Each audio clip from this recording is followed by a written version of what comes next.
합니다. 오늘 함께 읽은 말씀 11절은 예수님의 초대의 내용이 우리에게 말씀하고 있습니다.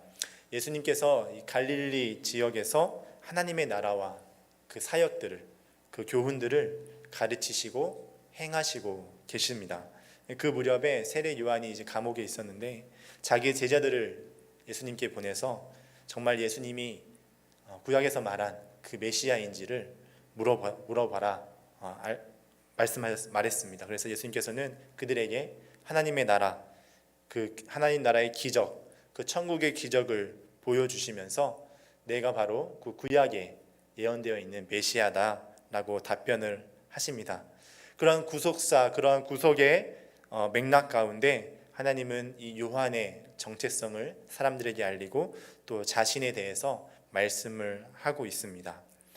그렇지만 그러고 또 이어서 11장의 내용을 살펴보면은 당시 사람들이 이 요한에 대한 생각들, 그리고 예수님에 대한 잘못된 생각들을 비유로 지적하시면서 그 가운데 하나님의 이 기적을 보고도 회개치 않는 그러한 사람들, 그러한 마을들이 있었음을 책망하고 계십니다. 또한 그 반대로 하나님의 이러한 계시들, 하나님의 아버지의 계시를 받아서 믿는 자들, 그로 인한 하나님 앞에 나아가는 것을 바라보시면서 또한 감사의 기도를 올리는 장면이 나옵니다.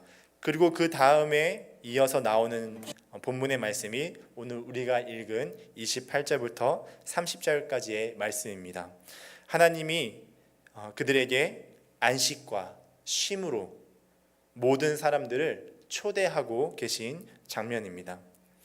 이러한 모든 내용들은 단순히 하나님께서 입술로만 내가 너희를 쉬게 하겠다, 나에게 나와라 라고 말씀하신 것이 아니라 실제적으로 그들에게 기적을 보이시고 하나님의 나라를 선포하시면서 그들을 가르치시면서 초대하고 있다라는 것을 우리가 생각해야 합니다. 그렇지만 이 사람들은 그 하나님의 초대에 반응하지 않았고 그 하나님의 초대를 무시하고 있습니다. 오늘 예수님의 이 초대의 내용은 너무나 우리들에게 어렵지 않습니다. 수고하고 무거운 짐진 자들아 다 내게로 와라, 내가 너희를 쉬게 하겠다. 이 말을 들었을 때 어느 한 사람도 이해하지 못하는 사람은 없을 것입니다. 수고하고 무거운 짐이 있나? 그러면 예수님께 나오라. 나가면 되겠구나. 네, 이렇게 쉬운 하나님의 초대인데도 사람들은 그것에 대해서 반응하지 않았다라는 것입니다. 이 초대에 있어서 우리가 생각해 보게 되는 것은 바로 예수님께서 이 수고하고 무거운 짐진 자들에게 다 내게로 오라라고 말하고 있다라는 것입니다. 보통 나의 주변에 어려운 사람들이 있고 힘들어하고 괴로워하는 사람들이 주변에 있을 때 우리가 이렇게 장담하면서 말을 건넬 수 있겠습니까? 너 힘들지? 나에게 와. 내가 해결해 줄게. 내가 그 모든 짐을 다 해결해 줄게 라고 장담하면서 이런 말을 할 수 있는 사람은 없을 것입니다. 기껏해야 너 왜 이렇게 힘들어해? 왜 이렇게 그렇게 힘들어하니? 그 짐을 좀 내려놔 정도의 위로의 말을 할 수 있을지 모르겠지만 이렇게 예수님처럼 내가 너에게 평안을 주겠다, 쉼을 주겠다, 내가 그것을 해결해 주겠다 라고 말하는 사람은 많지 않다라는 것입니다. 정작 그렇게 말하는 사람이 있다 할지라도 그것은 매우 한정적이고 일시적인 그러한 쉼만이 줄 수 있을 것입니다. 그런데 예수님께서 이렇게 말씀하신 것은 바로 예수님께서는 그 힘과 능력이 있고 그것을 확신하시기 때문에 이러한 약속의 말씀을 그들에게 전하고 있다라는 것을 우리가 기억해야 합니다. 만약에 이 말씀이 우리의 삶 가운데로 다가와서 우리가 그 말씀을 실제적으로 이것을 믿고 나아간다라고 한다면 이 말씀이 곧 나에게 증거가 되고 많은 사람들이 이 말씀의 증거로 우리를 바라볼 수 있을 것입니다. 그런데 하나님의 이 약속의 말씀을 우리가 외면하고 이 초대의 말씀을 우리가 누리지 못하고 있다라고 한다면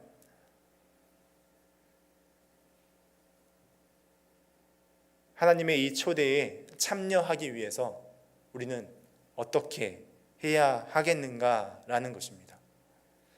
하나님께서 이 초대하시는 이 초대의 내용에 우리 성도님들은 지금 그것들을 누리고 안식하고 평안을 만끽하고 계시느냐라는 것입니다.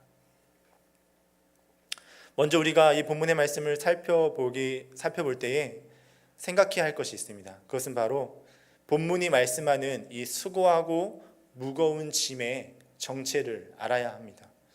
인생에 있어서 많은 수고와 어려움이 있습니다. 무거운 짐이라고 하는 여러 가지 것들이 있습니다. 경제적인 어려움이 있을 수도 있고요.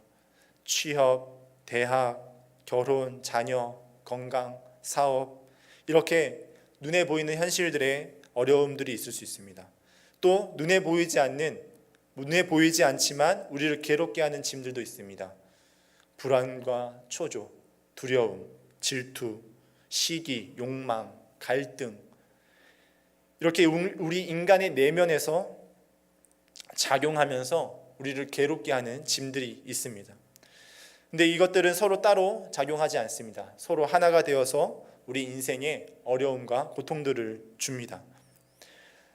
결론적으로 말씀을 드리면 이 모든 것이 근본적인 원인이 있다라고 하는 것입니다.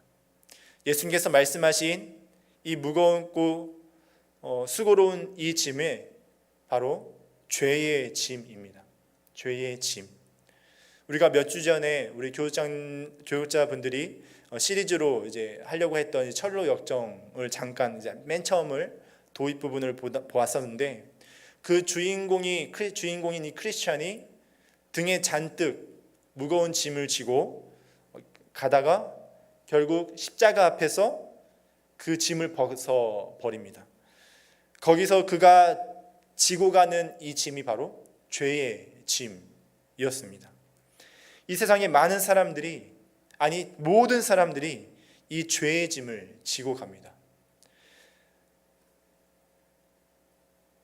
왜 이 세상의 모든 사람들이 이 수고롭고 무거운 죄의 짐을 지게 되었습니까? 우리 성도님들이 잘 아실 것입니다. 하나님께서 이 세상을 만드시고 창조하실 때 사람을 하나님의 거룩한 형상으로 만드셨습니다.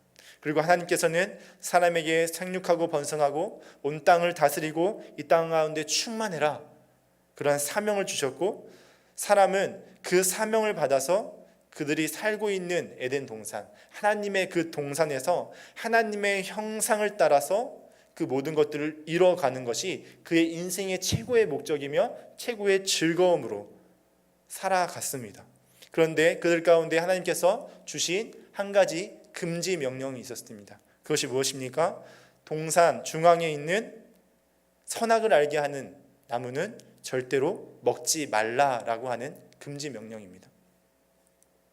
그것을 먹는 날에는 너희가 정령 죽으리라. 하나님께서 이것을 정하신 이유가 무엇입니까? 하나님의 형상으로 인류의 조상 아담이 이 해야 할 바른 행동은 모든 기준이 되시는 하나님의 생각과 그 뜻과 그 말씀을 따르는 것이었습니다. 아담이 이렇게 하는 것이 하나님의 형상으로서의 인간의 제 기능을 하는 것입니다.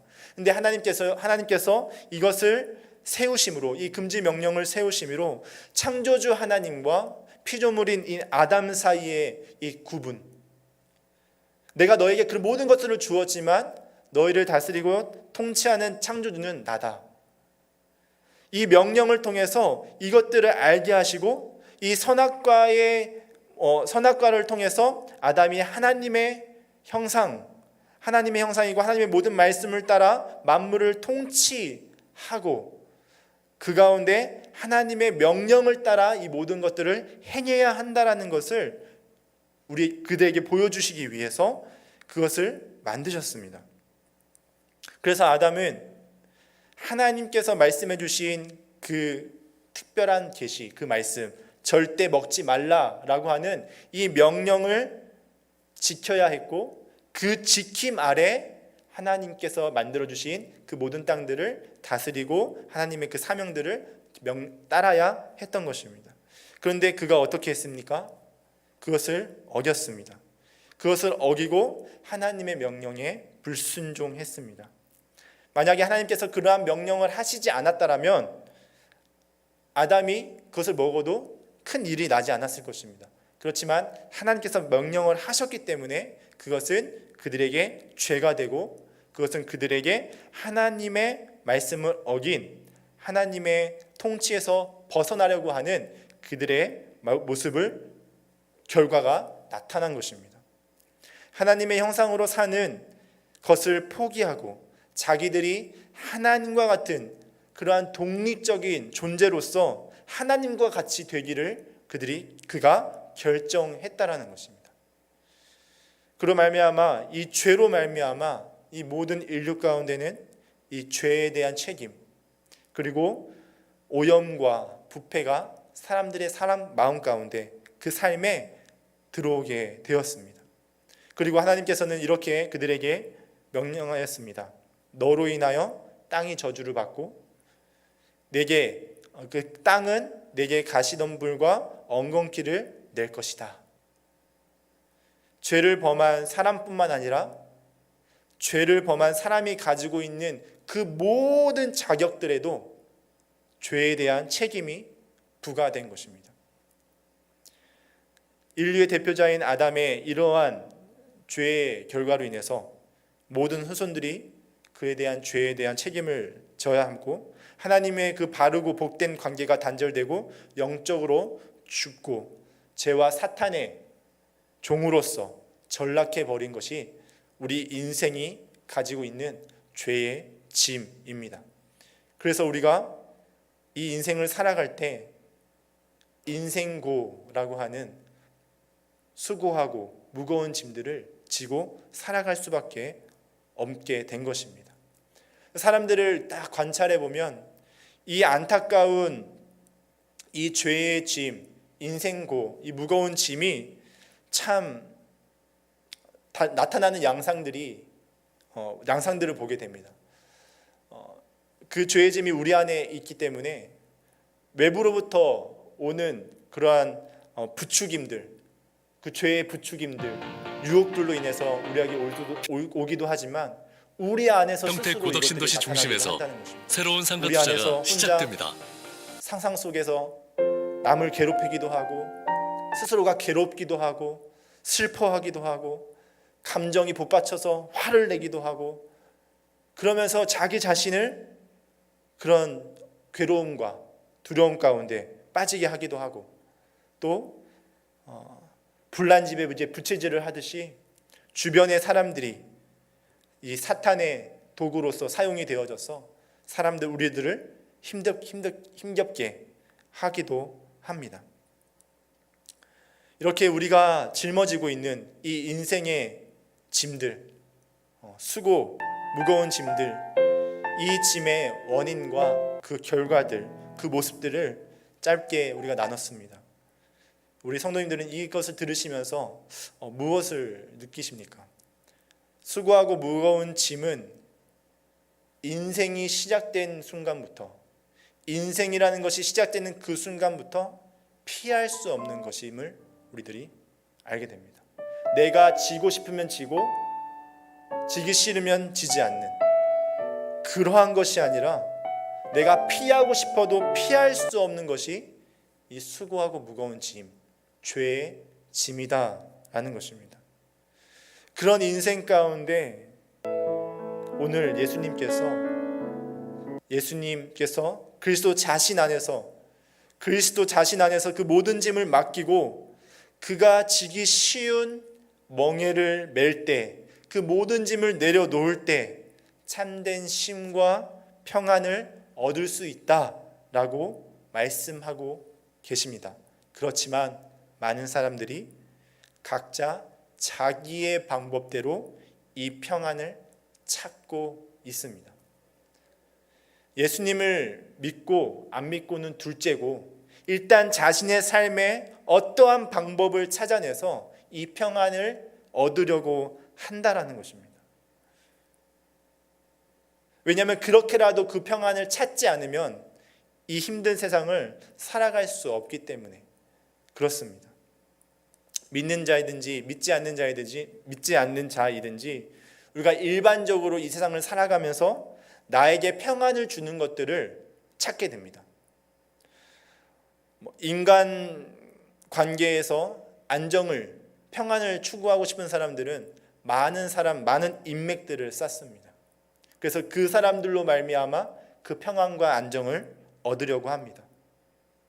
경제적인 두려움과 위축됨이 있으면 그것을 얻기 위해서 어떻게 합니까? 낮이나 밤이나 주말이나 할 것 없이 일을 하며 일터로 나갑니다. 또 건강도 마찬가지입니다. 건강에 있어서 내가 평안을 찾고 싶다. 그러면 산으로 들러 나갑니다. 운동을 열심히 합니다. 그리고 우리의 마음에 정서적인 그러한 평안과 안정이 필요하다라고 한다면 수양을 한다든지 명상을 한다든지 넓은 그런 깊은 바다나 산속에 들어가서 평안을 찾으려고 합니다. 물론 이 모든 것들이 하나님께서 주시는 그 일반 은총 가운데 우리가 누릴 수 있는 평안입니다. 그런데 중요한 것은 참된 그리스도인으로서 이 신앙 안에 내가 거하여 있다라고 한다면 기본적으로 우리가 다시 한번 생각해 봐야 할 것이 무엇이냐면 이 인간으로서 가지고 있는 일반적인 방법, 상식적인 방법에 의한 평안을 내가 평생 추구하고 그것으로 내 평안을 유지하려고 하는가? 아니면 그리스도께 나아가서 나에게 약속하신 하나님의 그 말씀과 그 하나님의 은혜로 내가 평안과 화목과 이 안정을 누리면서 내 안에서 그 평안이 작용하고 있는가라는 것을 생각해 봐야 한다는 것입니다. 잠시 저희 어머님의 예를 좀 들어보려고 합니다. 저희 어머님은 저희 남매가 성인이 된 후에 종종 예수님을 만났던 간증들을 하시곤 하십니다. 경북 영주에서 이제 자라나시면서 그곳이 불교가 많이 좀 있는 집안이었습니다. 그 지역입니다. 그래서 이 어머니께서는 당시 이제 중학교를 졸업하고 이제 아버님을 도와서 일을 하시다가 20살이 되던 때에 성남으로 상경을 하셨습니다. 그때까지만 해도 신앙생활을 하지 않으셨습니다. 그러면서 이제 성남에 금광동이라는 곳이 있는데 거기서 이제 금광시장에서 옷을 떼다가 옷을 팔면서 근근히 생활을 하셨습니다. 일찍이 이제 그 당시에 20살이면 좀 일찍 나이이기도 하고 일찍이 타지에서 생활을 하면서 이제 자리를 잡고 살아야 한다라는 이런 불안감, 초조함, 또 마음속에 가지고 있는 어떤 성공이라고 한다면 그런 성공들, 많은 사람들을 만나면서 겪으시는 그런 고민들, 그러한 것들이 있으셨지만 그래도 그 안에서 자신만의 그러한 평안과 행복을 찾으면서 살아가셨습니다. 이제 그러던 중에 저희 아버님을 만나게 되셨는데 아버님은 이제 대를 이어 믿으시는 기독교 집안에서 그렇게 자라오신 분이십니다. 그래서 이제 교제를 하시던 중에 이제 홍기가 다 되어서 이제 아버님이 어머니를 교회로 인도를 하셨습니다. 처음에는 이것도 저것도 경험해 본 것이 없으니까 교회를 그냥 따라다니시다가 그러던 이제 어느 날 말씀을 듣는 중에 하나님께서 우리 어머님의 마음을 만지셨고 이제 만나 주신 것입니다. 이제 중생의 은혜가 우리 어머님에게 일어났던 것이죠. 그래서 어머님께서 그때를 회상하시면서 저희들에게 항상 간증하실 때 이런 간증을 하십니다. 어머님의 말씀에 따르면 그때 그동안 내가 알지 못했던 세계가 열렸다. 이 세상에서 살았던 이 세상의 가치관, 이 세상의 인리들이 아니라 영의 눈을 뜨는 것과 같았다. 이런 고백을 하십니다. 그리고 한 번도 내가 살면서 체험하지 못했던 마음의 평안이 자신을 사로잡았다. 자유를 느꼈다라는 말씀을 저희들에게 종종 하셨습니다. 이후로 하나님의 말씀이 들리게 되고 그 말씀에 더욱더 귀가 열리고 그로 인해서 계속적으로 그 말씀으로 인한 마음의 자유와 평안을 유지할 수 있는 그러한 길로 갈 수 있는 그러한 분이 되셨습니다. 이것이 중생으로 말미암은 그 마음의 변화를 통해서 영혼에 허락하신 평안이며 자유함이 아니겠습니까? 우리 성도님들은 어떠하십니까? 복음의 말씀이 나를 부르고 나를 중생시켜 깨닫게 하시고 예수 그리스도께서 죽으시고 부활하신 이 사실이 그 구속의 은혜가 나에게 미쳐서 그동안 내가 알지 못하고 느끼지 못했던 어느 것에서도 충분히 채우지 못했던 참된 평안과 안식을 경험해 보셨느냐라는 것입니다. 예수님께서 초대하고 계신 이 평안이 바로 이것입니다. 오너라 내가 너에게 자유를 주겠다. 오너라 내가 너에게 평안을 주겠다. 너의 죄를 사하고 너를 의롭게 하고 영원한 생명을 너에게 주겠다라고 우리를 초대하고 계신 것입니다. 이 초대 앞에 예수님 내가 가겠습니다 라고 대답하는 자가 바로 중생한 사람들입니다. 그런데 그렇게 대답을 해놓고가 문제입니다. 그렇게 대답을 해놓고 그 중생으로 말미암아 평안을 한번 얻었는데 계속해서 그것들을 향해서 나아가는 것이 아니라 다시 옛 인간적인 방법들을 찾고 다시 다른 것들로 그 평안을 얻으려고 대체하려고 하는 그런 모습들이 우리 가운데 있다면 오늘 말씀과는 우리가 상관없는 사람이 되는 것입니다. 자기 자신을 그대로 옛 모습 그대로 의지하려고 하는 것이기 때문입니다. 그래서 하나님께서 정해놓으신 이 예수님을 통한 하나님 나라의 평안이 지금 나를 지배하고 나를 인도하고 있는가, 아니면 인간적인 방법이 나를 지배하고 유지하고 있는가, 명확하게 우리가 자신을 돌아보고 반성하면서 이것을 구분하는 것이 중요하고 우리에게 필요한 것입니다. 그래서 오늘 말씀 가운데 예수님께서 우리에게 그 평안과 안식을 너가 얻으려면 조건이 필요하다. 29절의 말씀입니다. 나는 마음이 온유하고 겸손하니 나의 멍에를 메고 내게 배우라. 그리하면 나의 마음에 평안, 너희가 마음에 평안을 얻을 것이다. 평안이 가만히 앉아 있으면 저절로 우리 마음 가운데 안정된 그런 평안, 마음을 주는 것이 아니라 멍에를 메고 배워야 한다라고 우리에게 말씀하고 있습니다. 29절 말씀에 예수님의 이 마음을 배우고 예수님의 멍에를 메고 나간다라고 하는 것은 우리가 참 평안을 얻기 위한 중요한 요소라는 것을 우리에게 가르치고 있습니다. 특별히 그 가운데 이 온유와 겸손이라는 것은 예수님의 특징적인 성품을 언급하는 것입니다. 예수님의 그 성품을 우리가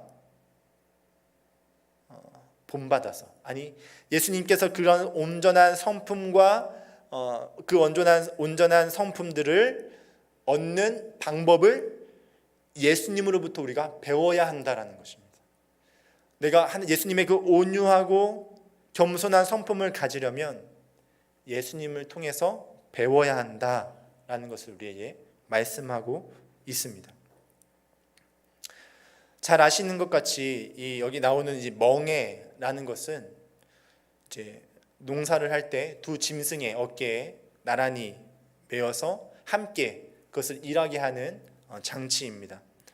그래서 우리가 그 어깨에 우리의 삶에 멍에를 매라라고 하는 것은 바로 예수님과 발맞춰서 그의 그 탁월한 평안을 가질 수 있도록 예수님과 발맞춰서 예수님의 그 온전하신 성품을 배우는 것을 의미합니다. 예수님으로 말미암아 우리가 이 구원의 중생의 능력을 체험한 신자는 구원을 허락하신 이에게 순종하고자 하는 마음의 의지가 생깁니다. 그래서 하나님의 자녀의 삶, 제자의 삶을 살아가려는 그 마음의 의지를 갖게 됩니다. 그렇기 때문에 예수님의 방법을 배우고 또한 그 멍에를 메워서 예수님의 성품을 닮아가는 것이 그에게는 쉬운 짐입니다. 쉬운 짐. 우리가 기껏 이 우리 안에 있는 이 수고로운 무거운 짐을 내려놓으라고 해서 내려놨더니 예수님이 또 다른 짐을 나에게 짊어지게 하시는구나 라고 생각을 해서는 절대로 안 됩니다. 오늘 말씀에서는 내가 주는 짐은 어떤 짐이다? 쉬운 짐이다. 쉬운 멍에다 라고 우리에게 말씀하고 있습니다. 예수님의 이 온전하심, 이 온유함과 겸손을 한번 우리가 묵상해 봤으면 좋겠습니다. 예수님께서 나타내고 주신 그 온유함과 겸손함, 이것들을 한번 충분히 묵상해 보시고 또 그와 반대인 포악함, 교만함, 이러한 모습들을 한번 묵상해 보시기를 바랍니다. 포악함과 교만함으로 살아가는 것이 더 쉬울 것 같습니까? 온전함과 겸손함으로 살아가는 것이 더 쉬울 것 같습니까?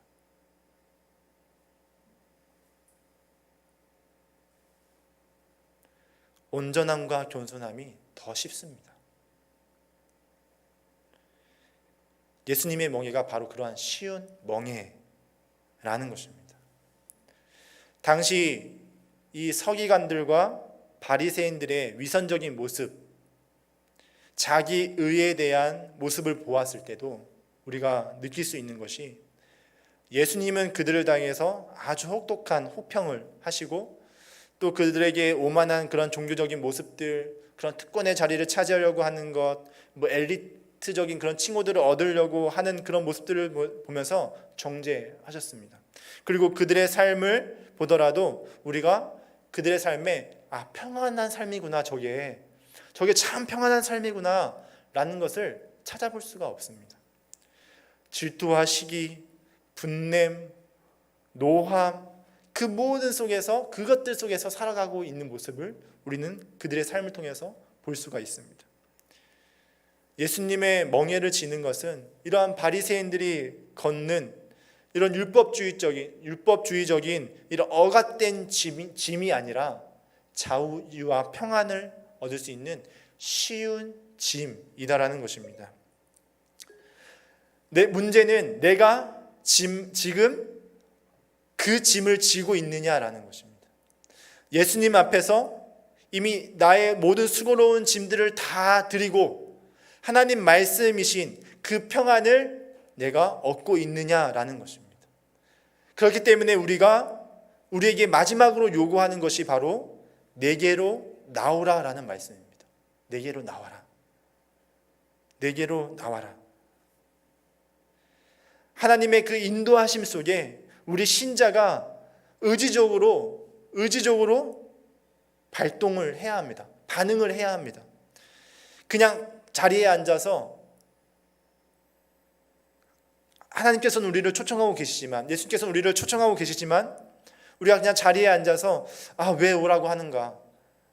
난 여기가 좋은데, 난 지금 이렇게 사는 나의 방법의 평안이 좋은데 라고 생각한다면 우리는 예수님께서 말씀하신 이 평안을 얻을 수 없습니다. 참된 평안이 오직 예수님 안에 있고 그 안에 있다라는 사실을 우리가 인정하고 내가 다른 길로 가봐도 별 수 없구나, 그것을 깨닫고 우리의 신앙의 목표와 우리의 신앙의 대상이 되시는 예수님을 향하여 우리가 의지적으로 나아가는 것이 필요하다라는 것입니다. 정리를 하면 이렇습니다.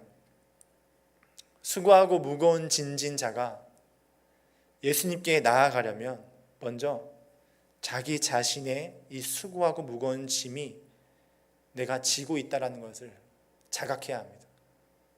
그리고 그 현실에서 이대로는 안 되겠다. 그것을 깨닫고 내가 일어나서 이제 나아가야 할 대상, 그 예수님, 그분에게로 나아가려고 하는 반응이, 의지가 있어야 합니다. 그리고 이 모든 것들은 바로 하나님께서 성령님을 통해서 우리에게 역사하시는 그러한 인도하심입니다. 말씀을 정리하겠습니다. 예수님께서는 쉼을 얻으려고 하면, 너희가 정말 쉼을 얻기를 원하면 내 멍에를 메고 내게 배워야 한다라고 말씀하셨습니다. 그러면 평안을 주신다고 했는데 예수님의 이 멍에를 메려고 하지도 않고 예수님의 마음을 배워보려고 하지도 않고 교만함과 강직한 그러한 모습 속에서 어떠한 것도 양보하지 않으려는 한다면, 그렇다면 그 사람은 오늘 말씀과는 상관이 없는 사람이 되는 것입니다. 참된 평안, 그 참된 평안이 오늘 말씀 안에 우리에게 교훈하고 있습니다. 다윗의 고백처럼 여호와는 나의 목자시니 내가 부족함이 없습니다. 그러니까 나는 어떠한 상황 가운데서도 나는 평안합니다. 이러한 고백이 우리 모든 성도님들 가운데 있기를 간절히 축복합니다. 하나님 나라의 의와 평안, 기쁨, 가만히 앉아서 주십시오 해서 주는 것이 아니라 내가 예수님께 나아가 배우고 그 심정을 가지고 그 예수님께서 주신 그 사명들을 충실히 해 나가는 가운데 있어서 우리가 참된 평안을 누릴 수 있다라는 것을 잊지 마시고 그 모든 것들을 누리시는 우리 당신의 모든 성도님 되실 수 있기를 주님의 이름으로 간절히 축복드립니다. 함께 기도하시겠습니다.